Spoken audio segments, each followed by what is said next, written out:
C'est vachement plus près de chez moi. Hein. Alors, de 11h à 13h, on dit? Ouais, c'est bien. Ouais. Bon, bah, très bien. Bon, bah, c'est encore Serge qui va habiter, j'ai l'impression. On peut ramener chacun un petit truc. Ah non. Ah oui, non, c'est vrai comme ça. Oui, parce que c'est.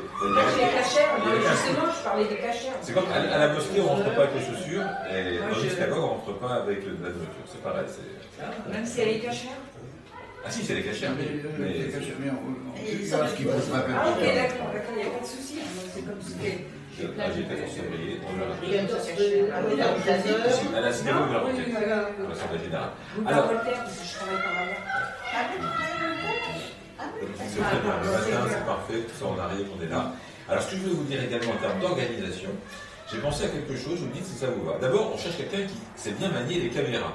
Parce que c'est vrai que c'est important de filmer une rencontre interreligieuse. Vous savez qu'il y a des étudiants, dernièrement du pays bas, mais de différents pays, qui me contactent en me disant, écoutez, il y a beaucoup de vidéos, et grâce à vos vidéos sociaux, on peut faire des mémoires, nos mémoires, parce qu'on voit que concrètement, en France, il se passe quelque chose. Il y a des événements qui ne se passent pas ailleurs. Et il y a des gens qui font en master 1, master 2, et même en thèse, des mémoires sur Cieux, parce que justement, on filme la rencontre interreligieuse.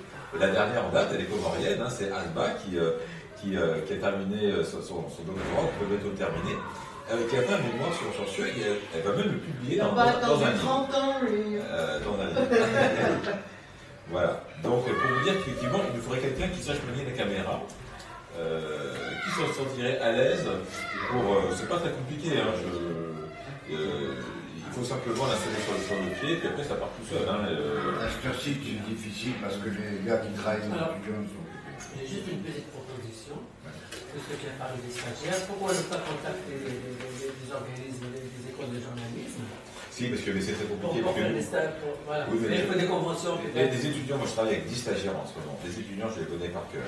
De 17 ans à 22 ans, c'est pas les mêmes, ils ont 17 ans à 22 ans. 22 ans, ils font ce qu'ils veulent, ils sont très gérables. À 17 ans, ils sont des véritables amours, ils sont prêts à faire ce que l'on veut, etc.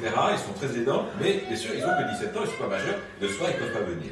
Et à 22 ans, ils ont toujours au dernier moment un problème, un souci ou cela, et on n'a personne pour filmer.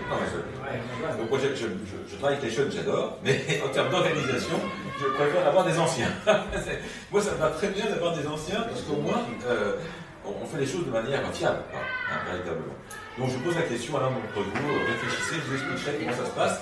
Voilà. Ensuite, concernant, il y a deux choses. Il y a le fonctionnement des antennes actuelles, et ensuite, les antennes futures qui resteraient à développer si on a encore le temps. Mais au moins les antennes actuelles qui fonctionnent. Dans le 11e arrondissement, c'est bien sûr Solange avec Serge, bien placé pour organiser les rencontres dans le 11e arrondissement. Serge demande à Solange parfois de représenter à Notre-Dame d'Espérance. Donc, le Père Antoine m'a envoyé un message très gentil, le curé de Notre-Dame d'Espérance, disant qu'il est prêt à organiser la prochaine rencontre. Donc c'est très bien. Ça là-dessus, dans le 11e arrondissement, c'est bon. En plus, il a des locaux très. Ah, c'est bien. Je peux regarder, Joseph.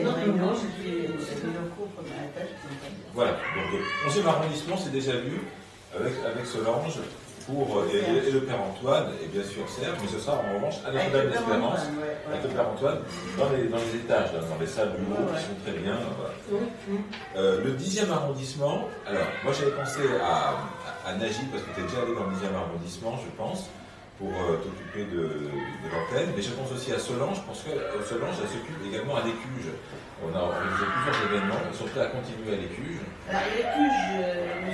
Galildi est prêt à nous aider. Voilà. Avec M. Chaud, donc il n'y a pas de problème. Parfait. Voilà, le jour qu'on a besoin, on leur demande, il faut leur laisser un peu de temps pour organiser leur planning, mais M. Galildi est d'accord pour nous aider. D'accord, très bien. Donc, l'Écuge, oui. Tu peux t'en occuper aussi, le 10e arrondissement. arrondissement. Je m'occupe avec Serge. Le Galildi, on est ensemble. Oui, alors en fait, ça je connais très bien, c'est Isabelle Briquet dans le 10e arrondissement, et puis le curé, le Père Paul Saint-Laurent, qui est d'accord pour reprendre. Mais il était là, la réunion. Qui était déjà là. On a la pasteur également, Géraldine, qui est d'accord. Elle était là aussi. Donc voilà, donc, dans le 10e, ça marche très bien, mais il faut un coordinateur. Donc, C'est vrai. Non, mais Serge, non, Serge, Non, on peut alors, le- moi. Ah, d'accord, très bien.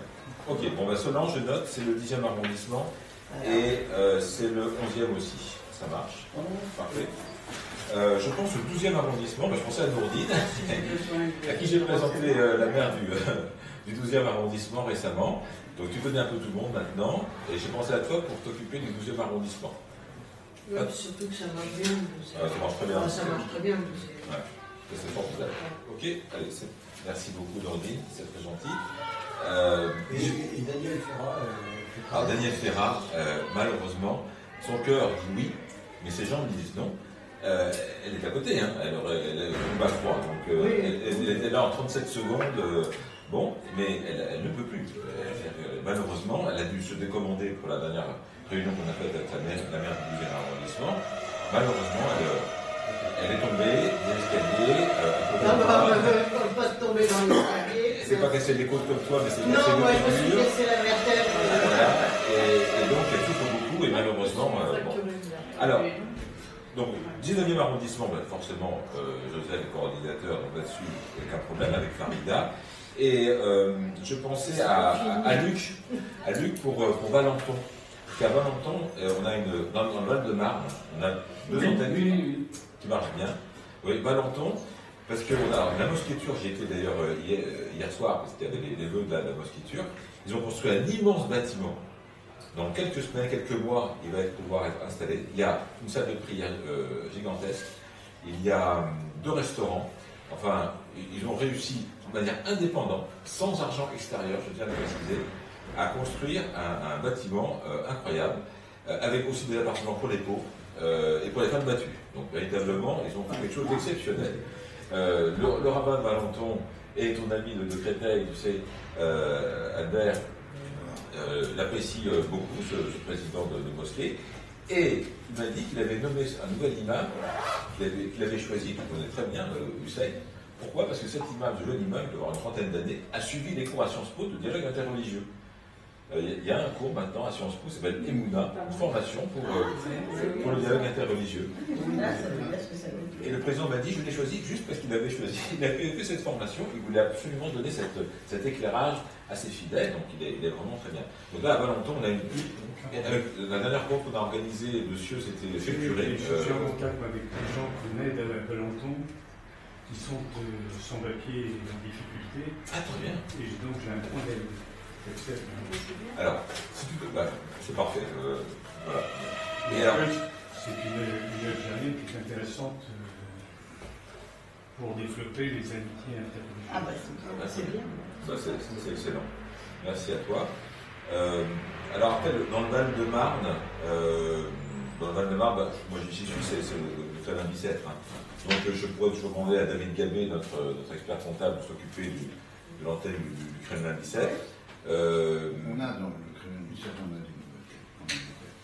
Ah, ça me fait plaisir de savoir. Tu pourrais le... Ah bah oui, le président. Il m'a téléphoné il y a 2 jours, là, parce que le maire du Kremlin Bicêtre est mort. Et donc il souhaite faire un événement interreligieux. Et il se trouve que Cieux est la dernière rencontre interreligieuse à laquelle il a participé. Et j'avais filmé du salut réussi. Et non, mais ça remonte. Ah, C'est dangereux, moi je sais pas si je vais continuer. Il ne peut pas s'empêcher de faire du l'humour, je sais pourquoi. Mais la conclusion. Dieu est dangereux. Non, c'était en juin l'année dernière. Et pouf. En juin l'année dernière. Mais effectivement, il y a eu des paroles remarquables, très belles, très fraternelles. Et là, elles sont filmées, on va pouvoir les ressortir au moment de cet hommage qui nous sera rendu. Donc oui, elle permettra au moins quelqu'un. Ouais, écoutez, c'est formidable. Alors ensuite, il nous faudrait peut-être, alors Luc, je ne sais pas, un représentant pour les autres antennes. Voilà. Celles qui demanderaient. Là, il nous faudrait certainement un coordinateur de plus. Luc, est-ce que éventuellement tu pourrais ou alors Najib peut-être. Najib et peut-être Fakedi. Parce qu'il faut là beaucoup de diplomatie en fait. Hein. C'est un diplomate, donc. Il y a plus qu'un diplomate de carrière. Moi je suis Ah bah merci. Merci beaucoup Fakedi. Merci. Tu avais un projet de rencontre cette année. Non, parce qu'on est d'accord que tu as apporté un projet de parler. Dans l'immédiat, tu vois toutes les autres antennes qui ne vont faire. Ah, bah, c'est formidable. Merci à vous. Bon, ben écoutez, c'est très bien. Merci, chers amis, merci de votre soutien. On se retrouve donc le 14 février pour fêter le Saint-Amour. On peut pas oublier, on peut venir accompagner. Tu peux nous remercier, tu peux.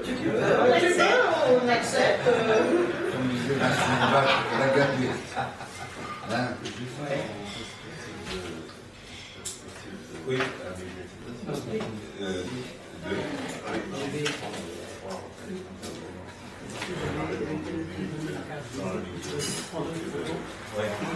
Et je vais te donner mon site.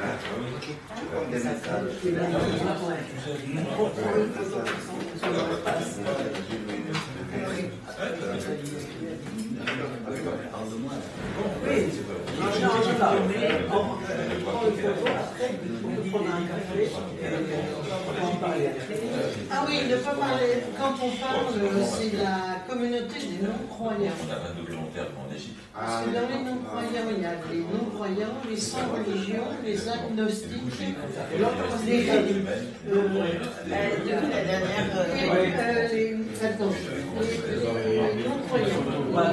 sans religion, les agnostiques, ne me demande pas comment ça s'écrit, merde, ça y est, j'ai oublié, merde, c'est que les athées. Et il y a une autre catégorie, mais j'arrive pas à me souvenir. Il y a une autre catégorie, mais je ne sais plus lesquelles c'est.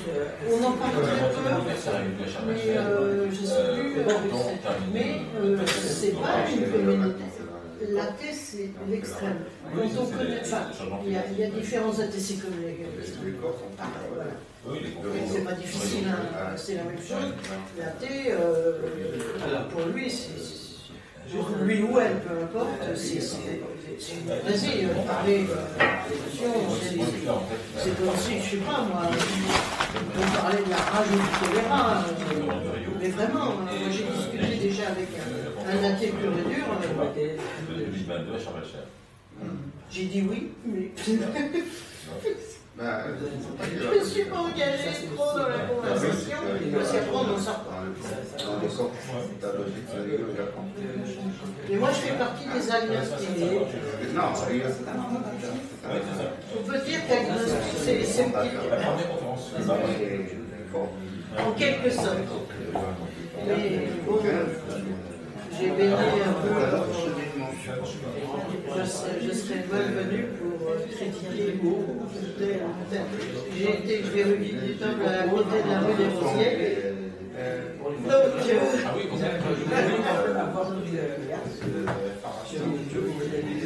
Donc, non, pareil,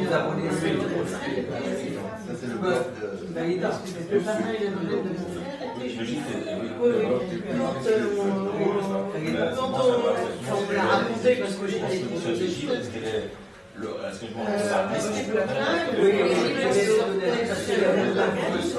accueillait les enfants qui allaient baptiser.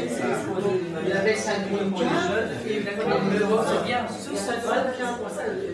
Quand il s'est rendu compte que le parrain de la mariage de mon frère était juif, il fait de pas à l'arrière. Ma grand-mère l'a dit, c'est tout le monde personne. Tout le monde est rentré.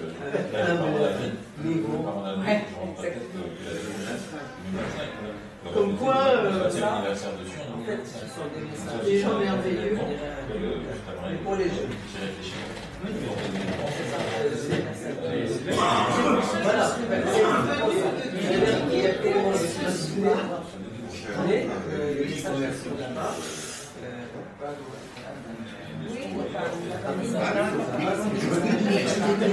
je ne dirais pas que je me faisais payer pour aller à la messe. Oui. Tu le rappelles pas. Alors, s'il vous plaît, alors, on va tout discuter, mais il y a Franck qui a dit qu'il y a une proposition à faire pour le 20e anniversaire de Cieux. Une proposition honnête. Il faut parler bien fort. Pardon? Une proposition honnête. Toutes les propositions sont honnêtes. Pourvu qu'ils ont les moyens pour voir le jour. Non, on avait pensé la dernière fois, on dit pourquoi pas ne pas organiser une conférence parce que vous êtes une association qui a quand même 20 ans de présence, qui œuvre dans le domaine du dialogue interreligieux. Je me suis dit pourquoi vous ne serez pas le chef de file des associations qui œuvrent dans le domaine, dans le cadre d'une, par exemple, une conférence à l'UNESCO, quelque chose comme ça, la société civile. Ouais. Les composants de la société civile française. Voilà, c'est un geste très fort, ça n'a jamais eu lieu.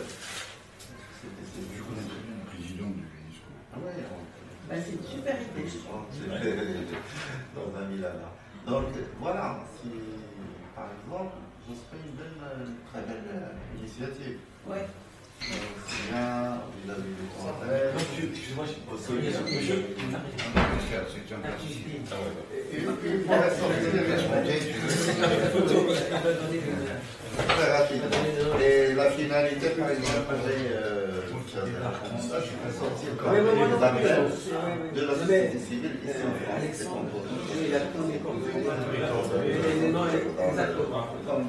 Comme un collectif. C'est très important, comment dire, un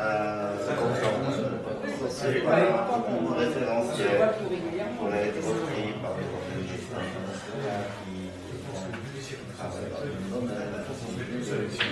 Il a raison. Je suis d'accord avec toi. Il faut faire entendre. Il faut faire entendre à l'international. Merci beaucoup.